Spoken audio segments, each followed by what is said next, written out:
जय गुरुदेव। शिखी ध्वज और चुड़ाला, यह आख्यान, यह स्टोरी हम देख रहे थे। और हमने कल तक यह देखा कि शिखी ध्वज जैसे ही वो सब कुछ छोड़ के जंगल में आया, वहां पे चुड़ाला ने कुंभ का रूप धारण किया, उसके सामने गई, उसको उपदेश करना शुरू किया।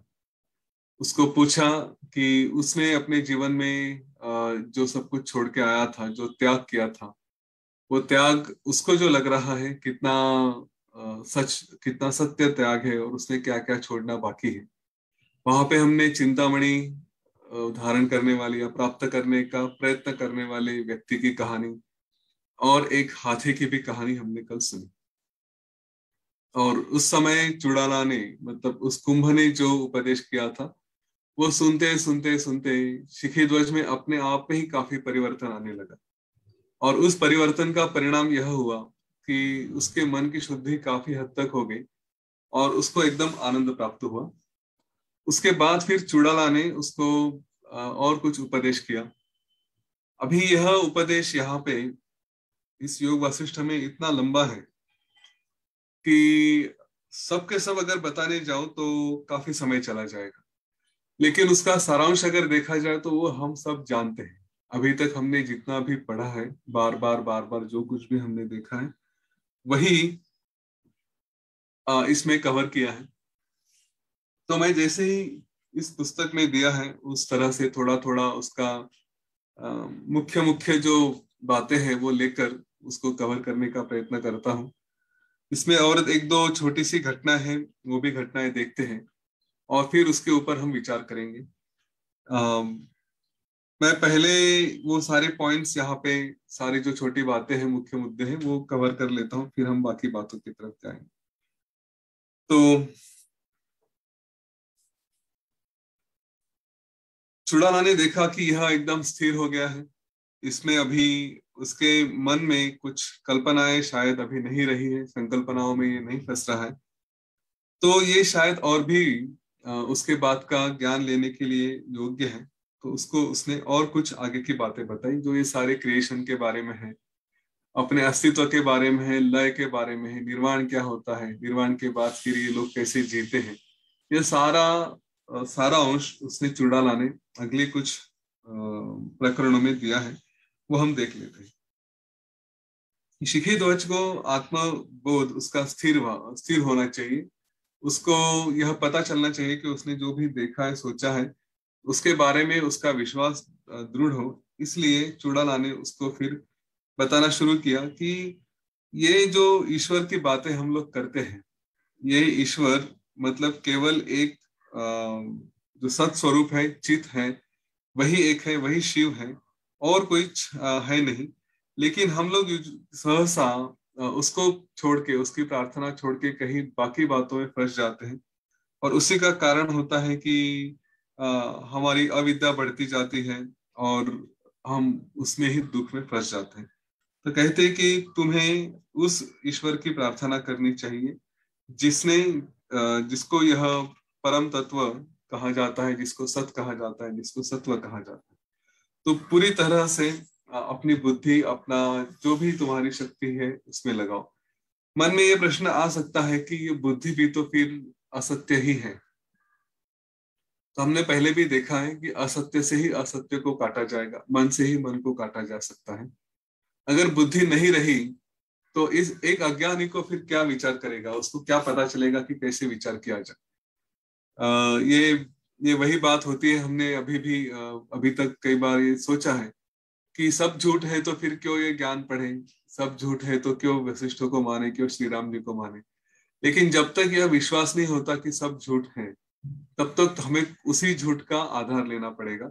और वही है कि यह बुद्धि भी अगर असत्य है, क्योंकि इसमें भी बुद्धि के साथ कुछ तो एक अहंता आती है, मैं हूं, वो भावना आती है।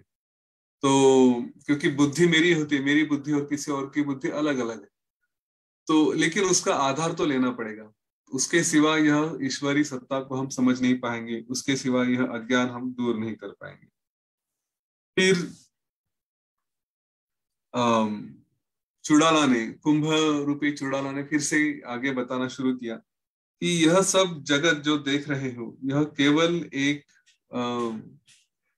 ईश्वर का ही माया का खेल है।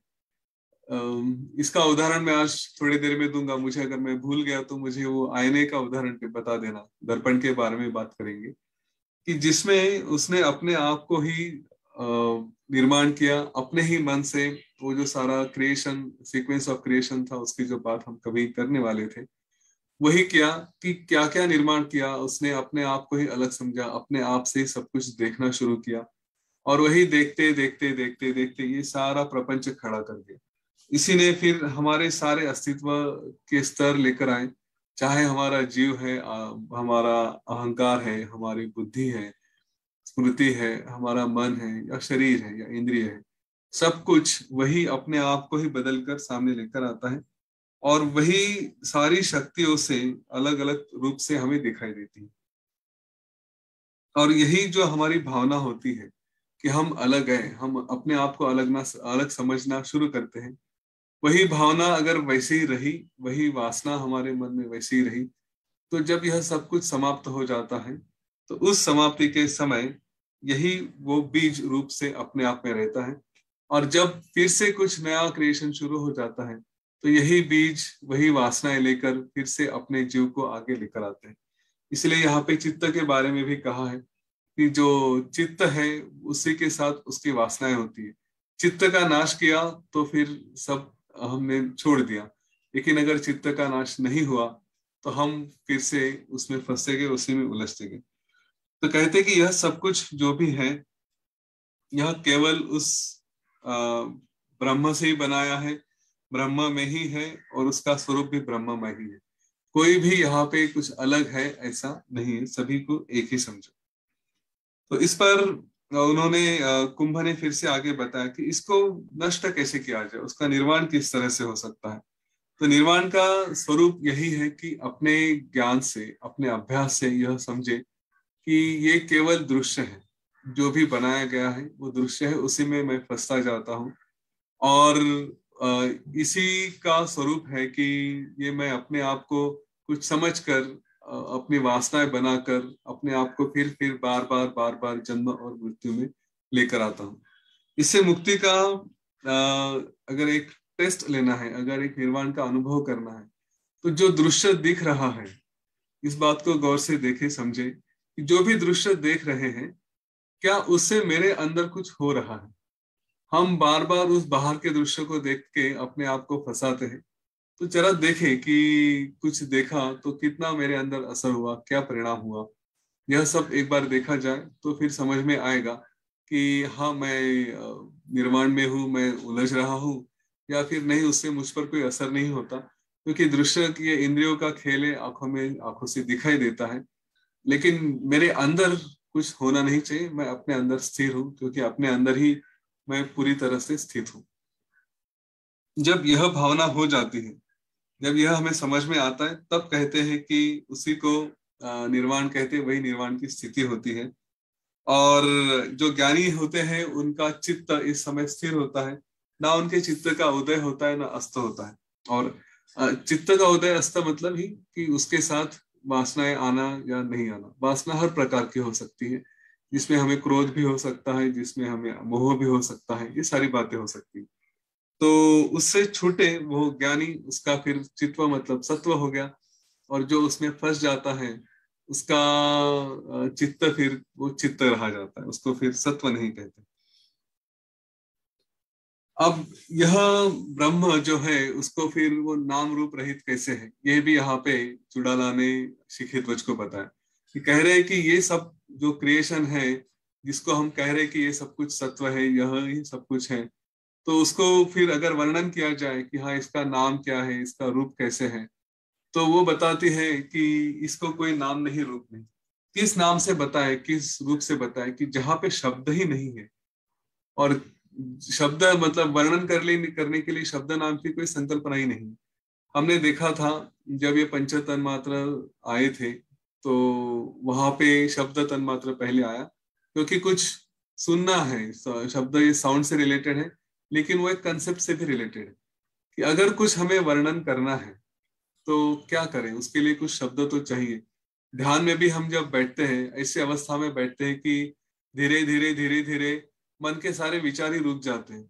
विचार यहाँ तक रुक जाते हैं कि इवन ऑब्जर्वर भी है, जो देखने वाला है या देख रहा है, यहाँ पे बार बार ये कहते हैं कि ऑब्जर्वर को देखो, कौन देख रहा है उसको देखो। तो एक अवस्था ऐसी भी आती है कि कौन किसको देखे, वो तो बस स्थिर हो गया है, अपने आप में ही है, देखने वाला भी कोई नहीं होता।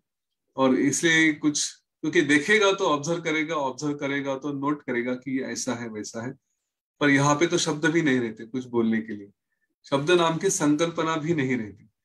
तो हमारे ध्यान में कभी इस अवस्था तक जाने का एक हो सके तो प्रयास करें। वैसे तो ध्यान तो बिना प्रयास की कृति है, जिसमें प्रयास नहीं किया जाता, प्रयत्न नहीं किए जाते। लेकिन ये देखे कि अगर मैं कुछ कर रहा हूं तो मुझे शब्द भी छोड़ने हैं, मेरे पास शब्द है ही नहीं, ऐसा अगर विचार किया और फिर बैठे, तो देखे कि वो अनुभव कैसे होता है। तो यहीं पे यहाँ पे चुड़ाला बता रही है कि जिस ब्रह्म की बात कर रहे हैं, उस अवस्था को, उसको ना कोई वर्णन किया जा सकता है, क्योंकि उसका कोई रूप नहीं है, और वर्णन करना है तो उसके लिए कोई वाणी नहीं है, उसके लिए कोई शब्द भी नहीं है, ये सब उनके शब्दों के परे है। और इसलिए ये जो भी देख रहे हो, जो भी अपने आसपास हो रहा है, वो भ्रम है। ये अपने मन का भ्रम होता है, चित्त का भ्रम है, उसको केवल भ्रम के तौर पे देखें।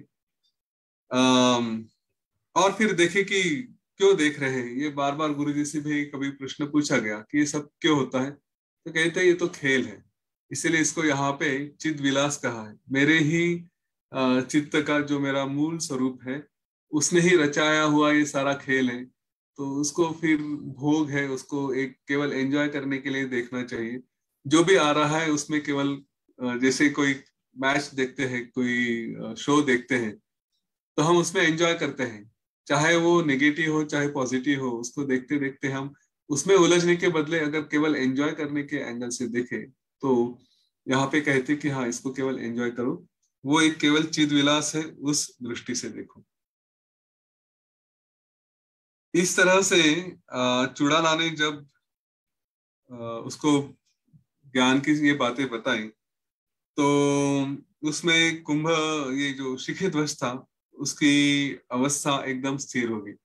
वो वहां पे पूरा एक रस होकर मन निश्चल करके शांति से बैठ गया, उसकी वाणी शांत हो गई, और शरीर भी पूरी तरह से स्थिर हो गया, जैसे एक पत्थर में कोई मूर्ति बनाई है उस तरह से वो वहां पे स्थिर हो गया। और फिर उसने थोड़ी देर बाद आंखें खोली और उसने चुड़ाला को कहा कि आ, उसको, चुड़ाला ने उससे कहा कि तुम्हें जो अभी अनुभव आ रहे हैं, क्या तुम वो परम पद में स्थिर हो? क्या आनंद की जो परी, आनंद की जो परिसीमा है, अनंत सीमा है, क्या उसमें तुम उसका अनुभव ले रहे हो? क्या तुम्हारे मन में वो सारा प्रकाश आया कि जिससे वो विवेक जागरूक हो रहा है कि हमने क्या देखना चाहिए, क्या नहीं देखना चाहिए, क्या जानना चाहिए, क्या नहीं जानना चाहिए, क्या जानने जैसा है? इसको यहाँ पे ज्ञेय कहा है, या मराठी में ज्ञेय कहते हैं, कि ये जो जानने जैसे है वो क्या है, उसका तुम अनुभव ले रहे हो। जो क्या देखने जैसा है वो तुम देख रहे हो, कौन देख रहा है उसका अनुभव कर रहे हो। ये सब उसने पूछा कि देखने के लिए, कि इसको कहाँ तक ये अभी प्रगति हुई है, कहाँ तक ये आगे बढ़ा है। तो उस पर शिखी ध्वज ने कहा कि जो तुम्हारे साथ रहकर यहाँ पे मिल रहा है वो परमानंद है। उसको कहते हैं कि आनंद उत्कर्ष उसकी पराकाष्ठा हो चुकी है, उसकी अंतिम स्थिति तक मैं पहुंच चुका हूँ। ये सबसे बड़ा ये सबसे बड़ा अनुभव अभी तक मुझे अपने जीवन में मिला है, और इसीलिए मैं तुम्हारा बड़ा धन्यभागी हूँ, क्योंकि तुम्हारे जैसे संग के साथ, तुम्हारे जैसे सत्संग में होने की वजह से मुझे यह सब कुछ मिला है। और तुम्हारे वचनों के साथ मैंने पूरी मन से तुमने जो कहा उसको सुना, तुम्हारे वचनों के साथ एक रूप हुआ, और उसके रूप से ही, उसके साथ रह के ही यह अमृत अनुभव मुझे प्राप्त हुआ। वो यह कह रहा था कि इतना सुंदर अनुभव, यह सब आत्मपद मुझे पहले क्यों नहीं मिला। इतने दिनों तक क्यों, इतने सालों तक मैं क्यों तपस्या करता रहा, क्यों मैं अपने आप को यहाँ पे उलझाता रहा। तो उस पर चुड़ाला ने कहा कि हर बात का समय होता है, कुछ कुछ बातें किसी किसी के जीवन में आने के लिए समय लग सकता है, प्रयत्न तो होते हैं, लेकिन है कि हम बार बार इन वासनाओं में, इन भोगों में फंसते रहते हैं। और तुम्हारा मन इन भोगों में ही था, तुम्हारा मन उस अभिमान में था कि तुमने सब त्याग किया है, सब कुछ छोड़ना है, तो इसीलिए तुम वहां पे अभी तक फंसे थे। लेकिन जैसे ही मन ने सारी भोगों का त्याग कर दिया, ये देखिए यहाँ पे एक बड़ी महत्वपूर्ण बात है कि राजा ने तो एक तरह से सारे भोग छोड़ दिए थे, उसने राज्य भोग भी छोड़ दिया था, अपने परिवार की तरफ भी उसके सारा आकर्षण छोड़ दिया था। फिर भोग कहाँ से रह गए? तो भोग की अपेक्षा ये भी थी कि मैंने छोड़ा है, वो एक भावना वो भी उसमें थी, और उसी भावना में वो फंस गया था कि भोग नहीं है, भोग नहीं है, ऐसे करते करते। लेकिन मैंने सब छोड़ा है, यह भी एक भोग हो जाता है, उस त्याग की भावना भी भोग बन जाती है, इसलिए उसमें वो फंस गया था।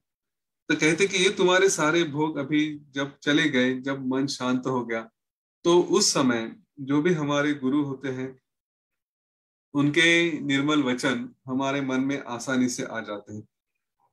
इसीलिए हमारे एडवांस कोर्सेस में जो भी प्रैक्टिसेस होती है, या इवन बेसिक कोर्स में भी जो प्रैक्टिसेस होती है, उसमें इस बात पे थोड़ा स्ट्रेस दिया जाता है कि थोड़ा प्राणायाम ध्यान कराए जाए, मन शांत रहे।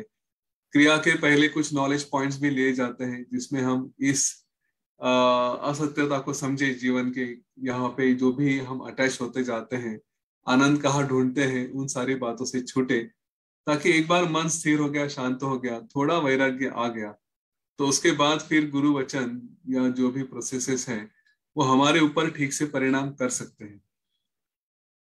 तो इस पर वही उसने बताया कि ये तुम्हारा मन अभी सारे भोगों से छूटने की वजह से तुम्हारे मन में कोई वासनाएं नहीं रही, मन पूरी तरह से शांत हुआ है। और इसीलिए जो गुरु कहते हैं, जो संत कहते हैं, वो हमारे अंदर, हमारे मन में आता है, वहां पे स्थिर हो जाता है। तुम्हारे मन से ये सारे बातें, सारा जो अहम मम भाव है कि ये मैं हूँ, ये मेरा है, ये सारा भाव चला गया। तुम्हारे मन से सारा राग द्वेष, जो भी षड्रिपु है, वो चले गए, और इसीलिए अभी तुम एकदम मुक्त हो। तुम्हारे मन में कोई शोक नहीं है, तुम अपने आप में स्थित हो, और अंदर ही अंदर मौन में हो।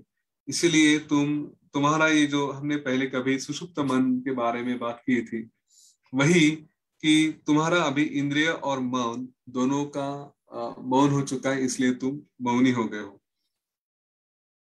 तो इस पर शिखी ध्वज ने पूछा कि अगर ऐसी बात है कि मेरा चित्त अगर सब कुछ शांत हो गया है, या चित्त नाम की कोई बात ही नहीं है, तो जैसे जीवन मुक्तों का चित्त स्थिर हो जाता है, तो उनके व्यवहार कैसे चलते हैं?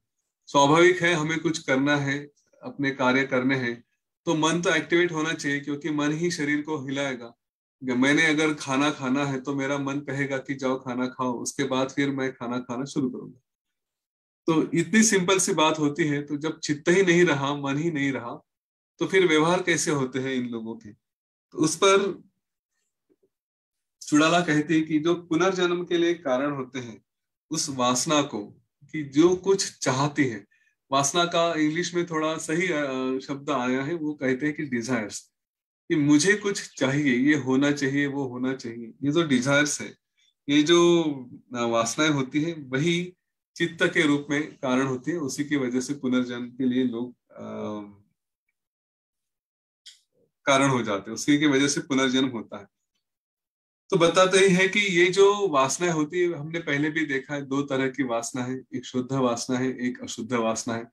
जो शुद्ध वासना होती है, उसको केवल कार्य है इसलिए वो करती है, उसको, उसमें एक ऐसा कुछ स्वरूप नहीं होता कि कुछ उसका परिणाम मिले, उसके कुछ कर्मों के फल मिले, और इसी वजह से उसे सत्व कहा गया है। जो ज्ञानी होते हैं, उनकी वासना मतलब सत्व है, और वो केवल कार्य करने के लिए करती है, उनका अस्तित्व केवल है इसलिए होता है। जो आज हमने प्रार्थना की कि हमारा शरीर है, हमारा अस्तित्व है, जिसको हम कहते हैं, वो कुछ तो है, वो सब छोड़ना है, लेकिन फिर भी शरीर तो नहीं त्यागना है, अभी तो प्रारब्ध बाकी है। तो ये सारे जो जीवन मुक्त होते हैं उनके केवल प्रारब्ध बाकी है, इसके लिए ही वो अपने कार्य कर रहे हैं, उनका शरीर चल रहा है, पर किसी कार्य में कुछ उसमें इंटेंशन नहीं होता। ये मन में प्रश्न आ सकता है कि फिर कार्य कैसे करें, किस तरह से करें। तो इसका उत्तर भी हमने बार बार यहाँ पर देखा है। वो उत्तर है कि हम जो भी कर रहे हैं वो केवल एक कारण है, कुछ हमें गुरु आज्ञा है उसके लिए कर रहे हैं। जो शास्त्रों के अनुसार विदित है वो हम कर रहे हैं, जो गुरु वचनों के अनुसार है वो करते हैं, वरना करने के लिए कुछ नहीं। और फिर क्या करेंगे, तो मैं बार बार इस बात पर स्ट्रेस देता हूँ, जोर देता हूँ कि हमें सबसे श्रेष्ठ कार्य ही करने हैं, क्योंकि हमें साधारण कार्य करके भी कुछ प्राप्त नहीं करना है और श्रेष्ठ कार्य करके भी कुछ प्राप्त नहीं करना। तो इस जीवन की जो भी सारी शक्ति हो सकती है, जो जो भी हम कर सकते हैं, अच्छे से करें, अच्छे रूप में रहें और एक आदर्श भी प्रस्थापित करें। क्योंकि केवल हम ज्ञानी बन गए तो सफिशिएंट नहीं है, बाकी अज्ञानी भी हमें देखकर, साधारण लोगों को हम जैसे कर रहे हैं उस तरह से वो अपने कार्य कर सकते हैं। तो हमारा कार्य रहेगा कि हम श्रेष्ठ कार्य करें ताकि लोग अपने जीवन में श्रेष्ठ हो। हमारी गुरु आज्ञा यही है कि हम ज्ञान का प्रसार करें, लोगों के पास लेकर जाएं। तो जितने श्रेष्ठतम पद्धति से हो सकता है उसी से हम यह कार्य, गुरु का कार्य सबके पास लेके जाए। The best will be done by us, इस बात का हम अपने आप में विश्वास रखें और वो करें। तो इसीलिए जो ज्ञानी है वो सारे अपने कार्यों में लगे रहते हैं। उनके लिए सब कुछ स्वप्न है, सब कुछ झूठ है, पर फिर भी वो अपने कार्य करते रहते हैं। और वैसे ही उसको शिखी ध्वज को भी चुड़ाला कहती है कि ना कोई बंध है ना कोई मुक्ति है, ये कोई परिभाषा ही नहीं रहती। केवल संयमित रूप से रहो, गुरु वचनों का अनुभव करो, उसी के कारण रहो, अपनी बुद्धि को पूरी तरह से सब बातों से डिटैच कर दो और फिर अपना जो चित्त है उसको स्पंद रहित, उसमें कोई भी वाइब्रेशंस नहीं होनी चाहिए, एकदम स्थिर तरह से उसको रखो और अपने कार्य करते रहो। यह चित्त की स्थिरता भी उसने फिर से यहाँ पे विदित की है, उसका वर्णन किया है। वो कहती है कि अगर चित्त स्थिर नहीं रहा तो उसके स्पंदन की वजह से, उसकी वजह से हमारा फिर मन कहीं ना कहीं आकर्षित हो जाता है। ये पहले भी हमने चक्र देखा है, इसलिए मैंने शुरू में ही कहा कि काफी अभी तक जितना भी ज्ञान लिया है उसका एक काफी हद तक सारांश है। और इसलिए ये प्रकरण बहुत सुंदर है, क्योंकि इस स्थिति में ही सब कुछ सुंदर ज्ञान यहाँ पर लेकर आया गया है। एक ही चैप्टर में सब कुछ कवर किया है। तो बताते हैं कि चित्त स्थिर नहीं रहा तो हम विषयों में फंस जाते हैं, विषयों में फंस गए तो फिर गलतियां होती हैं, गलतियां हो गई तो उसके कर्म होते हैं, कर्मों के परिणाम भुगतने पड़ते हैं, कर्मों के परिणाम भुगतने पड़े तो फिर से चित्त अस्थिर होता है, क्योंकि फिर दुख आते हैं, हमारे आपत्तियां आती हैं, आपत्तियों की वजह से कोई स्थिर नहीं रहता, उसमें फिर से फंस जाता है, फिर गलतियां करता है, गलतियों करने की वजह से फिर से कर्म होते हैं। यह पूरा चक्र चलते रहता है। और इसीलिए यहाँ पे केवल सत्व भाव तुम्हारे काम में आएगा, वही रखो और उसी में स्थिर रहो, अपने चित्त को चंचल होने से बचाओ। तो यहाँ पर शिखी ध्वज ने पूछा कि यह जो चंचलता है, स्पंद और अस्पंद, ये समाधि है, ये स्थिरता है, ये कैसे आ सकती है, इन सबको कैसे एक तरह से लेकर आया जाए। चुड़ाला ने कहा कि जो हमने फिर अभी तक यहाँ पे कहा था, फिर से वही बात कि अगर इसको स्थिर करना है तो यह समझे कि सब कुछ एक ही है। जैसे सागर में बूंद मिल जाती है और वो पानी बन जाता है।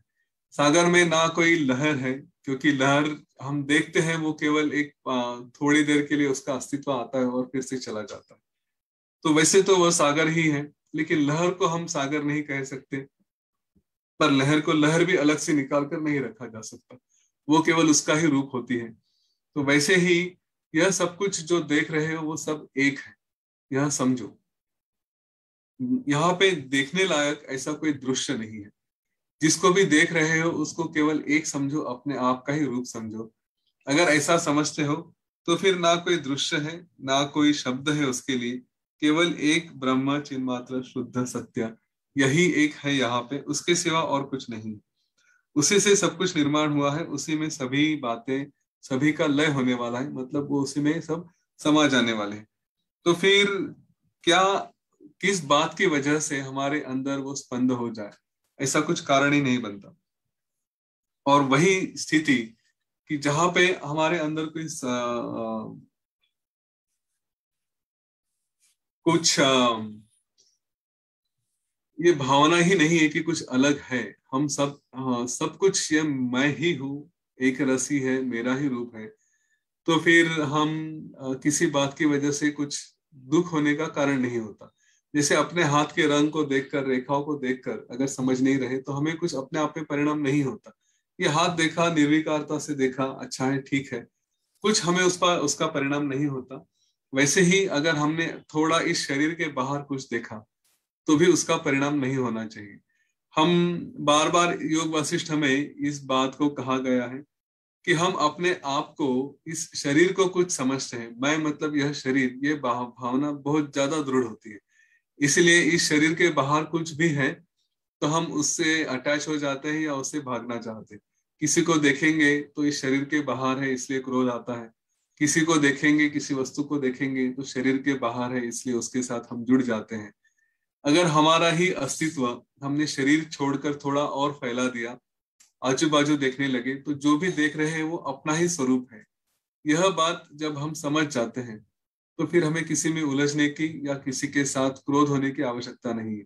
अपने आप से क्या क्रोध करेंगे ना, या अपने आप को क्या जुड़ जाएंगे, वो हमारा ही रूप होता है।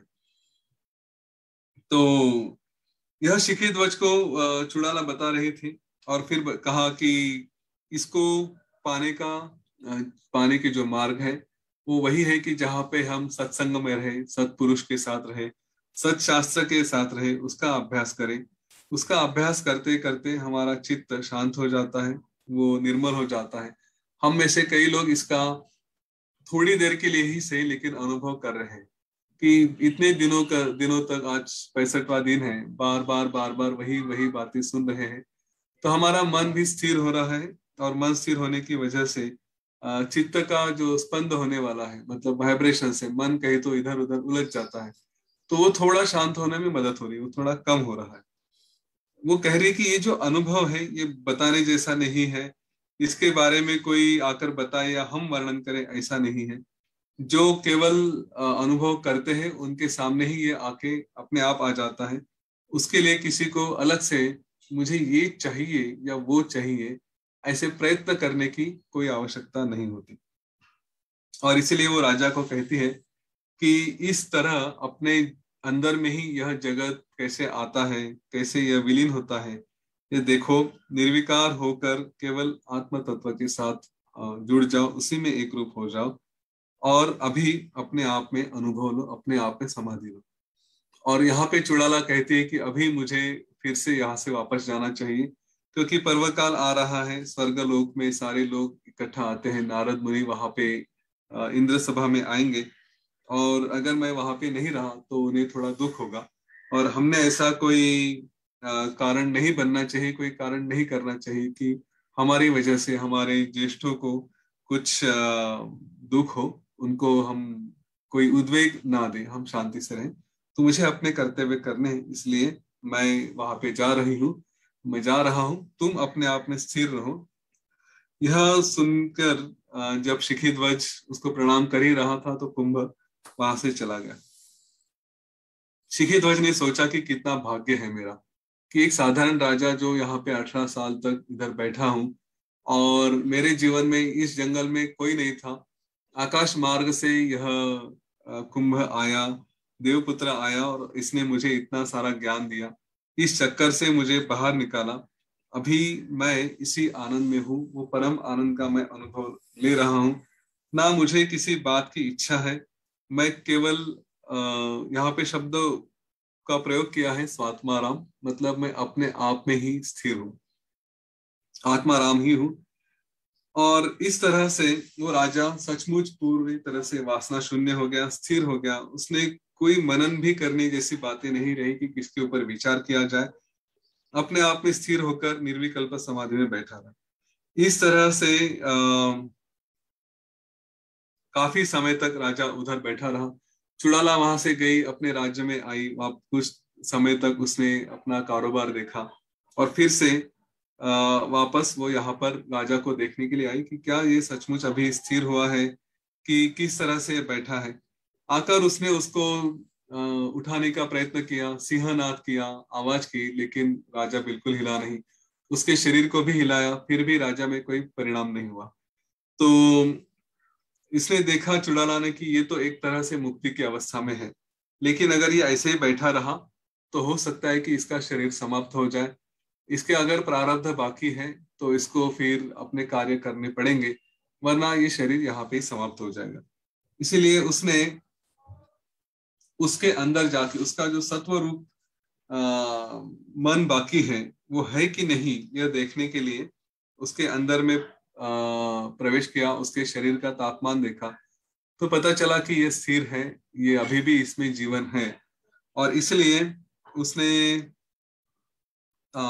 उसके अंदर जाके सत्व शेष को फिर से थोड़ा सा अनुभव करके उसी के अंदर स्पंदन किए और जिससे वो जागृत हो जाए। श्री राम जी पूछते हैं कि सत्व शेष क्या है और वो कैसे समझा जाता है। तो कहते हैं कि जिनका शरीर दो तरह के ध्यान में रहते हैं। एक तरह जहाँ पे कुछ वासना ही नहीं है, ना प्रारब्ध है या कुछ बाकी है, तो उनका सत्व बाकी नहीं रहता, वो फिर उनका चित्त सत्व रूप रहता है, लेकिन उसमें कुछ अभी बाकी रह नहीं रहा, कुछ कार्य नहीं है, प्रारब्ध नहीं है, तो उनका शरीर समाप्त हो जाता है। इस सबकी अवस्था एक ही है कि वो अपने आप में स्थिर रहते हैं, लेकिन जिनमें वो थोड़ी चेतना बाकी है, जिनके प्रारब्ध बाकी है, जिनका शरीर अभी भी सचेत है, तो उनका शरीर वैसे के वैसे ही रहता है। वो ना कभी सूखता है, ना उसमें कोई बढ़ोतरी होती है, ना उसमें ग्लानि आती है, जैसे है वैसे के वैसे ही वो स्थिर रहता है। और वो अत्यंत जिसको कहेंगे थोड़ी प्राण शक्ति है, वो अत्यंत सूक्ष्म रूप से रहती है। इसका हमने अनुभव वीतहव्य के ध्यान में भी किया था कि जहाँ पे उसके ऊपर सब कुछ कीचड़ वगैरह जमा हो गया था, लेकिन शरीर स्थिर था। तो जब तक ये प्राण शक्ति है वो शरीर वैसे के वैसे ही स्थिर रहेगा। और इसीलिए शिखी ध्वज के साथ भी वही था। चुड़ाला ने फिर परकाया प्रवेश करके उसके अंदर गई और उसने थोड़ी सी चेतना उसमें जगाई और फिर वहां पे उसने साम गायन करना, गाना गाना शुरू कर दिया। तो वो मधुर ध्यान आवाज सुनकर राजा के सारे इंद्रिय धीरे धीरे धीरे धीरे जागृत हो गए।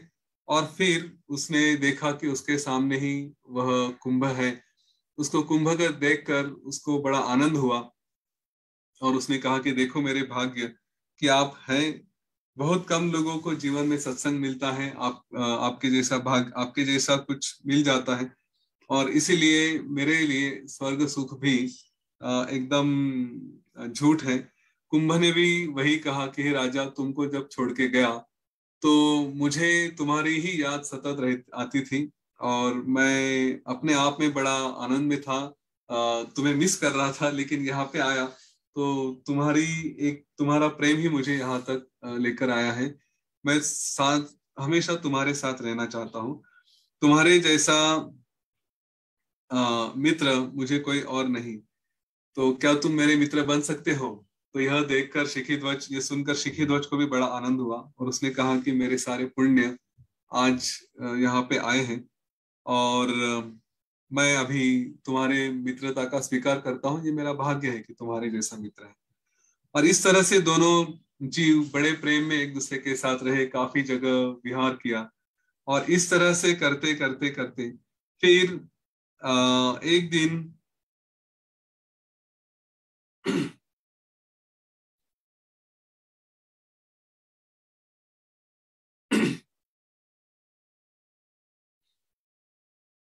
एक दिन चुड़ाला ने विचार किया कि ये तो ठीक है, अभी मित्र बन के रह रहे हैं, लेकिन अभी मुझे इसकी पत्नी बनकर भी रहना है, वो भी अनुभव लेना है।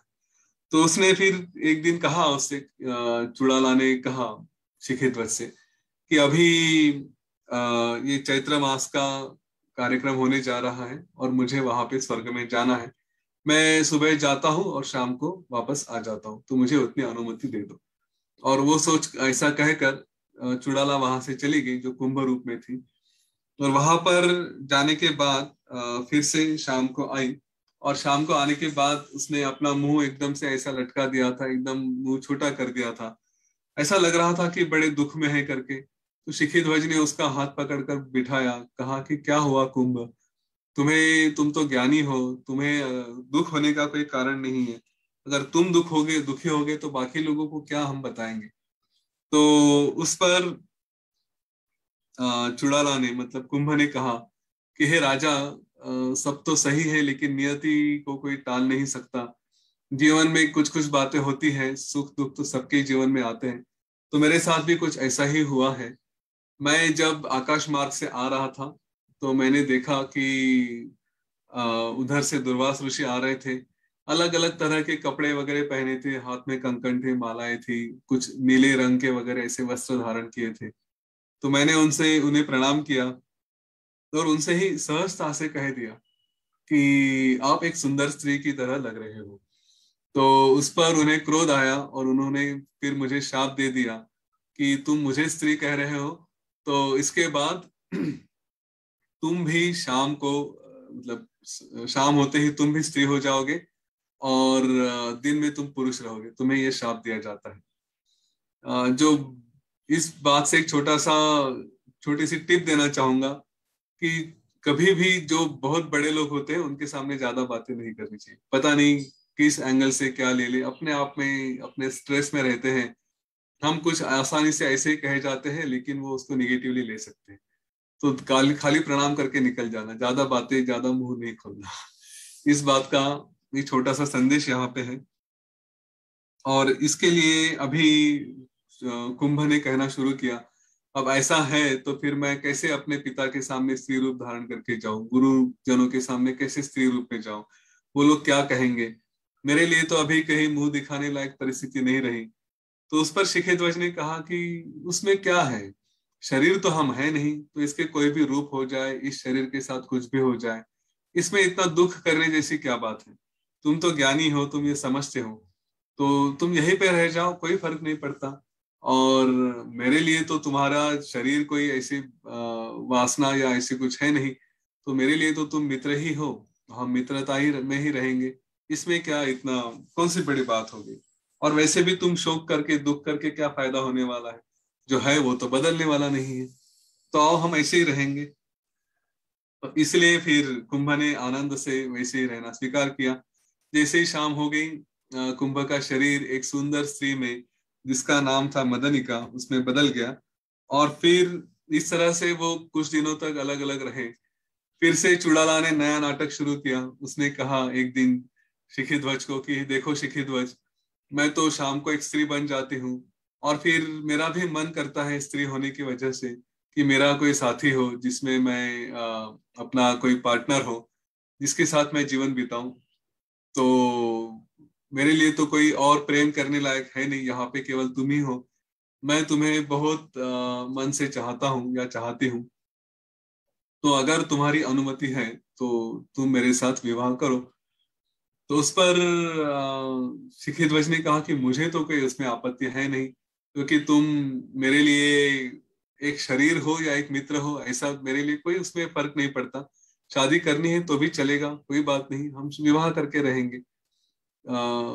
मुझे किसी इससे अटैचमेंट भी नहीं है, ना ही ना करने जैसी बात है, तो रह जाएंगे। तो ऐसा कहने के बाद फिर उसी ने कुंभ ने एक मंडप वगैरह रचाया, वहां पे सारा जो भी विवाह का जो भी सामान लेकर आना था वो सब लेकर आए। और फिर मंगल स्नान वगैरह करके दोनों ने अपना मंत्रोच्चार से अच्छे से विवाह किया और फिर वैवाहिक जीवन जीने लगे। अब कुछ दिनों बाद फिर चुड़ाला ने सोचा कि अभी देखते हैं कि इसमें अभी तो मन की स्थिति अच्छी लग रही है, समय है, लेकिन जब यहाँ पे कुछ है ही नहीं, ना क्रोध करने जैसा है ना कुछ अटैच होने जैसा है, तो ऐसी अगर परिस्थिति आती है तो क्या ये राजा अपने आप को संभाल सकता है, क्या वो स्थिर रह सकता है।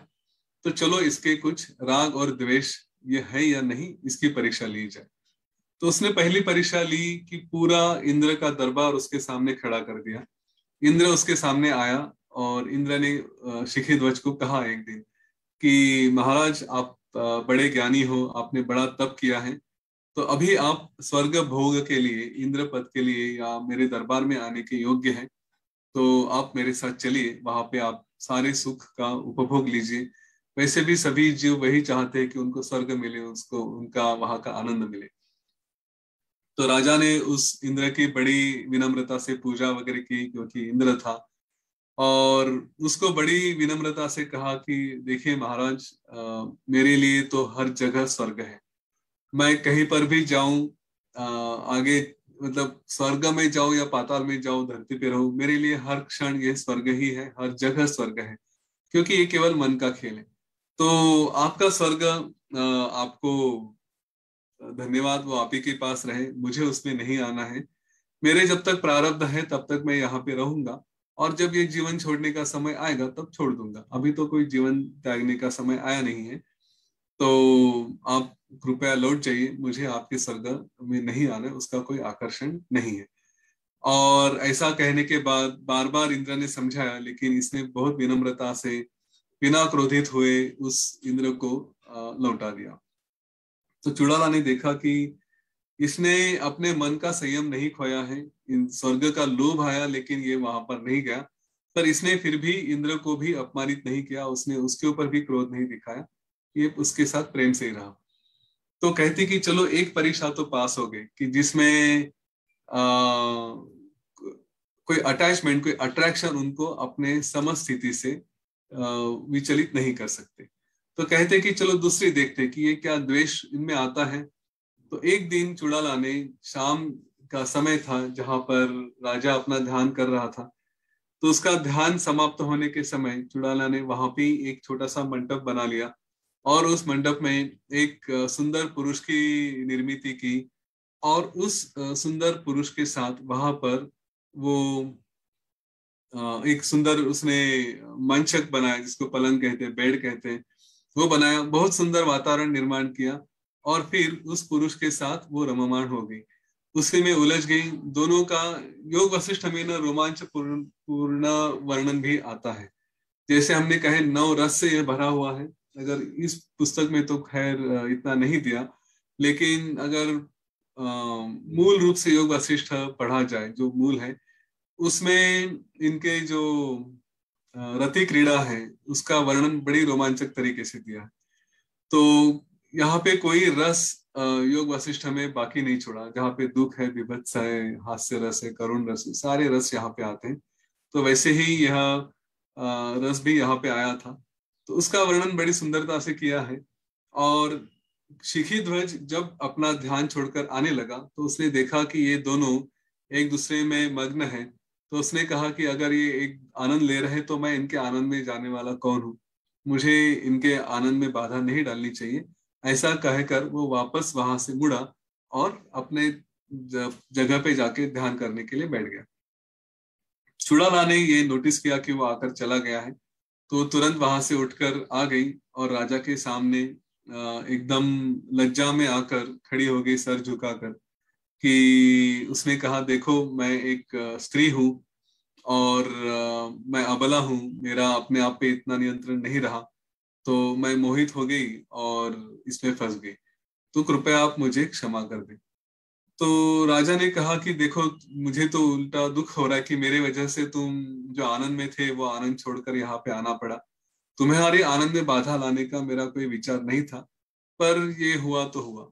अभी मुझे कोई शोक नहीं, मुझे कोई दुख भी नहीं है, और मुझे तुम्हारे ऊपर कोई क्रोध भी नहीं है।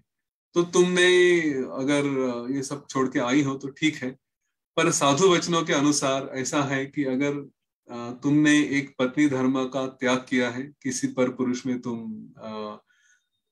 आसक्त हो गई थी, उसमें उलझ गई थी, तो मैं तुम्हारा पत्नी करके अभी स्वीकार नहीं कर सकता। अभी तुम मेरे साथ एक पत्नी बनकर नहीं रह सकती, लेकिन मुझे तुम्हारे ऊपर कोई क्रोध भी नहीं है। तो हम पहले जैसे ही मित्र बनकर रहेंगे, वही रूप में हम रहेंगे, मुझे वो चलेगा, उसमें कोई आपत्ति नहीं है। तो चुड़ाला को आश्चर्य हुआ, उसने सोचा कि इसको कोई क्रोध भी नहीं हुआ है। यह अगर है तो उसने फिर अचानक से अपना मूल रूप लेकर आ गई, वो जो रूप था वो त्याग दिया। तो राजा देखते रहा कि ये कैसे बदलाव इसमें हो रहा है, ऐसे कैसे परिवर्तन हो रहा है। और फिर उसने कहा, तुम तो वो मेरी पत्नी है चुड़ाला, उसके जैसे ही दिखाई दे रही हो, ये क्या है, ये सारा चमत्कार क्या है। तो फिर चुड़ाला ने कहा कि मैं आपकी पत्नी चुड़ाला ही हूँ, और एक बार आप थोड़ा ध्यान करके देखें कि ये सब क्या है, तो आपके समझ में आ जाएगा। तो राजा ने फिर से ध्यान किया, अभी उसने सब अलग तरह से देखा, और उसके समझ में आ गया कि उसके साथ ये खेल खेला गया है। तो उसने उठकर अपनी पत्नी को बड़े प्रेम से आलिंगन दिया। उसने कहा कि मेरा कितना भाग्य है कि तुम्हारी जैसी पत्नी मेरे जीवन में आई। तुम्हारी जैसी पत्नी ने इतने मेरे लिए क्या क्या नहीं दुख, क्या क्या दुख नहीं सहे, इस जंगल में आके रहो, कितने सारे प्रयत्न किए, कितने सारा खेल किया, लेकिन मुझे आत्मज्ञान की प्राप्ति करा दी। मैं बड़ा भाग्यशाली हूँ। बड़े भाग्यशाली वो लोग हैं कि जिनके जीवन में ऐसी पत्नी होती है। मैं कहूंगा पत्नी या पति दोनों, लेकिन ऐसा पार्टनर होता है कि जो अपना इतना सब कुछ प्रयत्न करके अपने ही साथीदार के जीवन में आत्मज्ञान लेकर आने के लिए प्रयत्न करते हैं। तो मैं बड़ा आनंद में हूँ। और फिर ऐसा कहकर उसने चुड़ाला के साथ वहां पे थोड़ा समय बिताया। फिर चुड़ाला ने उसको कहा कि अब मुझे आप बताइए कि आपकी मन की स्थिति कैसी है। तो कहने लगा कि अभी तो स्थिर हूँ। फिर उसने कहा, आगे क्या करना है। तो राजा ने कहा, आगे क्या, यहाँ पे हम रह सकते हैं, या जो भी कहना है तुम जो उचित समझोगी, जो कहना चाहती हो कहो। तो चुड़ाला ने पूछा, फिर अगर ऐसा है तो मेरे विचारों में हम राजा और रानी हैं, पति पत्नी हम है ही, लेकिन हमारे कुछ कार्य भी है, कर्तव्य भी है, वहां पे प्रजा भी आपकी राह देख रही है। तो यह उचित होगा कि हम अपने कर्तव्यों को पूरा करें, अपना राज्य फिर से संभालें। और राजा ने कहा कि हाँ, मुझे उसका भी कोई लोभ नहीं है, लेकिन त्याग करके भी क्या करना है। तो इस तरह से उन्होंने फिर अ, अपने आप को, चुड़ाला ने फिर से राज्याभिषेक की तैयारी की, वहीं पे राजा का राज्याभिषेक किया। राजा ने भी उसको मंगल स्नान करवा के उसका भी महारानी करके स्वीकार किया। और फिर वहां पे अपने ही संकल्प से बड़ा ये कह दे, सारे सैनिक, सारा सारा जो हाथी घोड़े सब कुछ लेकर आए। और फिर उस तरह से वो अपने सारा, क्या कहेंगे उसको, सारी सभा लेकर एक तरह से अपने नगर में प्रवेश किया। लोगों ने भी उनका स्वागत किया, और उसके बाद काफी समय तक दोनों ने राज किया। और उसके बाद जैसे ये कहते हैं कि सागर में बूंद मिल जाती है, वैसे ही एक दिन वो अपना जीवन छोड़कर अपने इसमें समुन्दर में, इस संसार के सागर को छोड़कर ब्रह्म सागर में एक तरह से विलीन हो गए। ये कहानी हमें बहुत कुछ बताती है। आज समय कम है। मैं ये जो सारांश है इसका फिर से कल एक बार करूंगा, और फिर हम कल आगे की कहानी देखेंगे। लेकिन इसमें बहुत सारी बातें आती है जो विचार करने जैसी है, जो सीखने जैसी है। तो कल देखेंगे। तब तक आप थोड़ा विचार करिए, कल ये प्रश्न आने चाहिए कि हमें क्या क्या, हमने इस कहानी से क्या क्या सीखा। अपने अपने अनुभव रहे, थोड़ा मुझे भी उसका फायदा होगा, क्योंकि मेरी एक बुद्धि जो मर्यादित है, जितना सोच सकते हो उतनी सोचेगी। आपकी बुद्धि से भी कुछ आएगा तो थोड़ा मुझे भी फायदा होगा। इसलिए अनुरोध करता हूँ कि इसके ऊपर विचार अवश्य करें। और तब तक के लिए हम आज रुकते हैं। जय गुरुदेव। आपके प्रश्न है तो फिर हम वो लिए जा सकते, कुछ है तो बताइए, आपका अनुभव बताना है बता सकते हैं।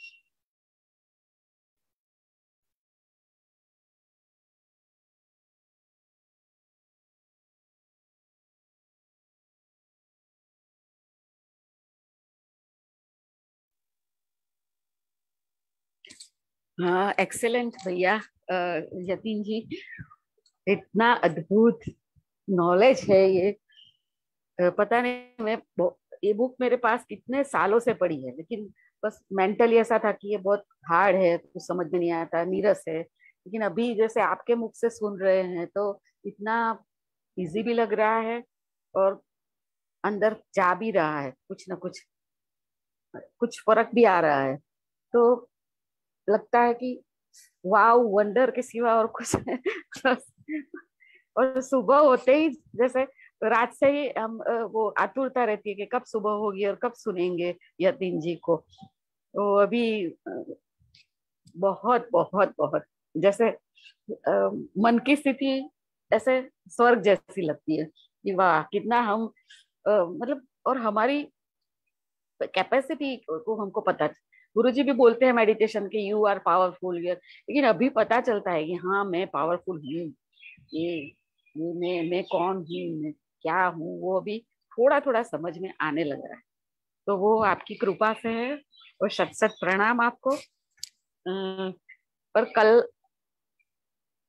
कल आपने जीव के बारे में बताया था ना, कि कल और परसों, तो जीव और आत्मा वो दोनों मतलब वो अलग भाव से ही जीव है ना, ऐसे आत्मा ही है, लेकिन वो जीव भाव मतलब थोड़ा लेसर है, ऐसा समझना चाहिए कि जीव भाव है तो वो मतलब ये सांसारिक ये मैंपन से बाहर आ गए, तो मतलब मैं कौन हूँ उससे बाहर आ गए तो जीव भाव आ गए। बोलते हैं ना किसी आदमी का मृत्यु होता है तो जीव निकल गया उसका। जी तो जैसे मैंने आपको पहले एक बार प्रश्न पूछा था कि भी आत्मा तो अनटच्ड है, वो एकदम प्योर है, पीसफुल है, आनंदफुल ब्लिसफुल है, तो वो क्यों उसको आना पड़ता है? एक बार मैंने आपको याद है तो प्रश्न पूछा था। जी जी हाँ, तो अभी मुझे समझ में आ रहा है कि वो तो ब्लिसफुल ही है, लेकिन जैसे हम उससे बाहर एक स्टेप लिया, निकले बाहर से मैं कुछ हूँ और जीव भाव में आए, तो वो ही इम्प्योरिटी है। ऐसे हम तो प्योर है ही। जी जैसे एक हीरा वो मिट्टी में, गीली मिट्टी में नीचे गिर गया है और उसके आसपास गीली मिट्टी का पड़ हो गया है, तो वो हमको लगता है कि ये गंदा है, लेकिन अंदर से तो वो प्योर ही है। वैसे ही हम प्योर ही है, बस ये जी पड़ हमको निकालना है बार बार बार बार हथौड़ा मार के, है ना भैया? जी जी एकदम सुंदर बताया आपने। बड़ा आनंद हुआ सीमा जी आपसे ये सुनकर। जो आप में अपना अनुभव आ रहा है, ट्रांसफॉर्मेशन आ रहा है, वो सुनकर बड़ा आनंद हुआ। आपका वेरी ग्रेटफुल भैया, वेरी ग्रेटफुल, आप हमारे जीवन में हो अरे नहीं, बहुत। वो गुरुदेव है, हम तो बस हाँ, वो तो सेवक गुरुदेव है। ने ही भेजा है आपको। और मुझे लगता है कि ये समय में मुझे ज्ञान की बहुत जरूरत थी, बहुत जरूरत।